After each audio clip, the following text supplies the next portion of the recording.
Giulia, che fai? Dobbiamo andare. Sto giocando a Chicken Road, il mio preferito. Ho messo come deposito 50 e cerco di attraversare appena sono passate le auto. Io però sono già arrivata a quello al raddoppio di quello che avevo messo, quindi ritiro la vincita. Vi lascio i 250 giri gratis tramite il mio link più il raddoppio del deposito. मैंने ये new Creo beluga version 2 को जो वो try कर लिया है। वैसे तो मैं इसको ट्राई नहीं करना चाहता था क्योंकि इससे लॉन्च हुए जो हो काफ़ी टाइम हो गया है। बट जब मैंने इसकी स्पेसिफिकेशन देखी तो मुझे लगा कि इसको जो वो ट्राई करना चाहिए क्योंकि ये हेडफोन कम प्राइस पे काफ़ी कुछ क्लेम करता है। लाइक इसमें आपको जो है 53 के लार्ज ग्रिफिन ड्राइवर मिल जाते हैं with dual chamber technology.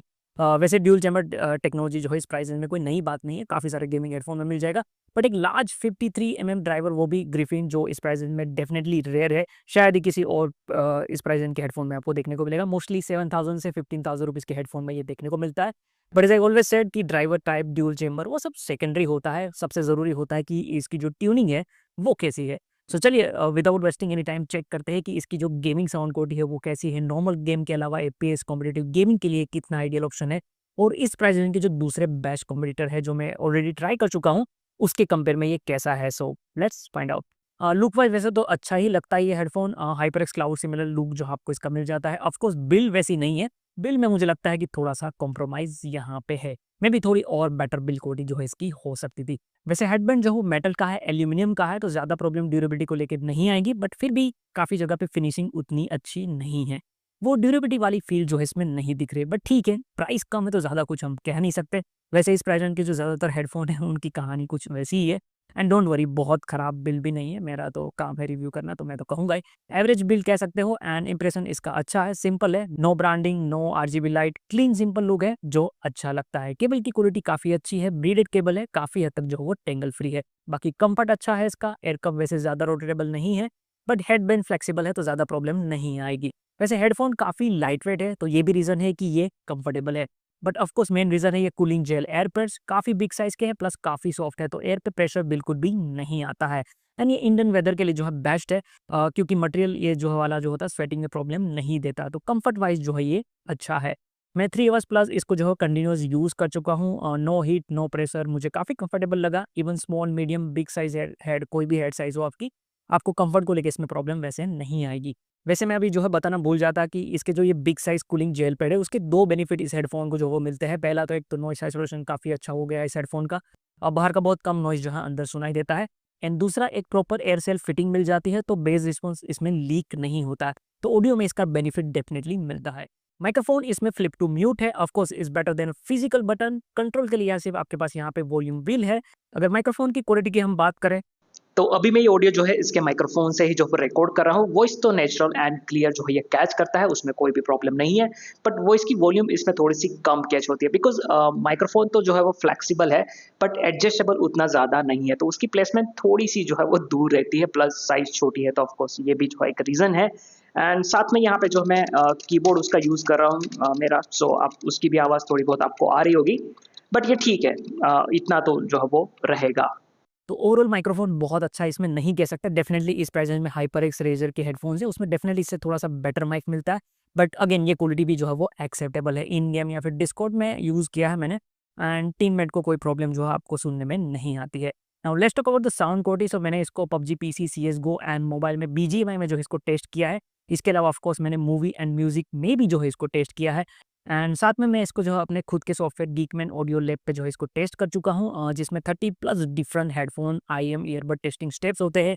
Gaming के अलावा कॉम्पिटिटिव गेमिंग के लिए डेडिकेटेड टेस्ट है, प्रीसेट इक्वलाइजर ट्यूनिंग मोड भी है।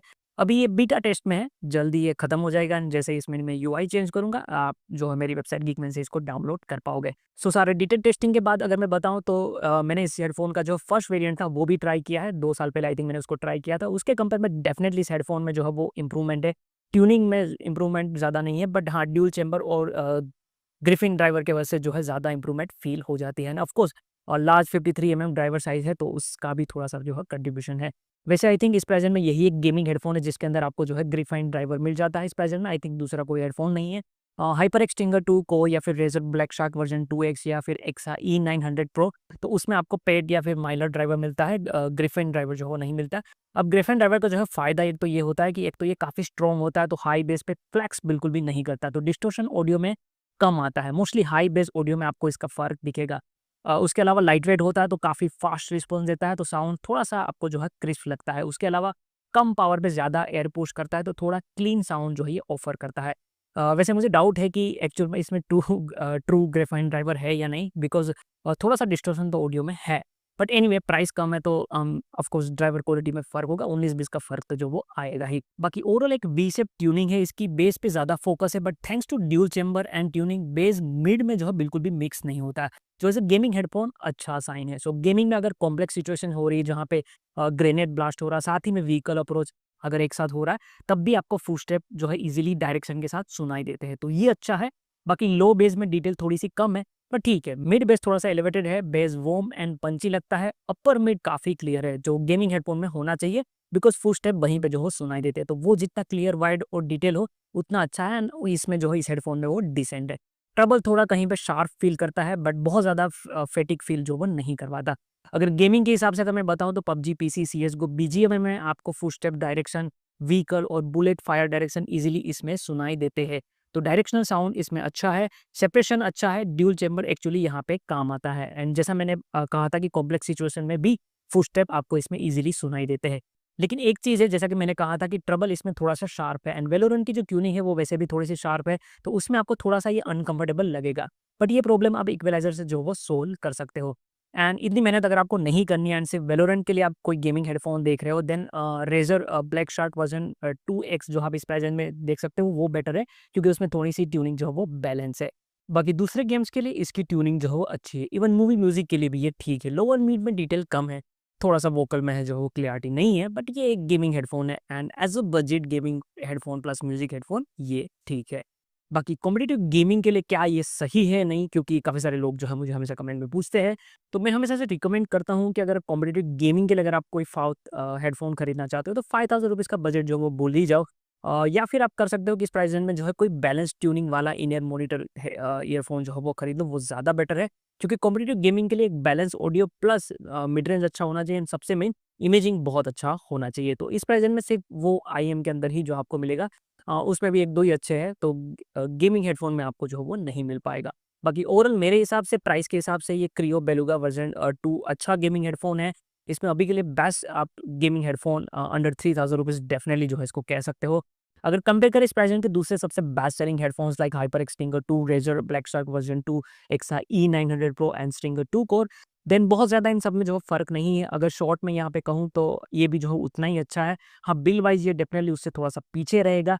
साउंड क्वालिटी ब्लैक शार्क और स्टिंगर 2 में जो है डेफ़िनिटली थोड़ी-सी बेटर है, बट कम्फ़र्ट वाइज़ ने बाकी दूसरी चीज़ों में ये भी जो है उतना ही अच्छा है।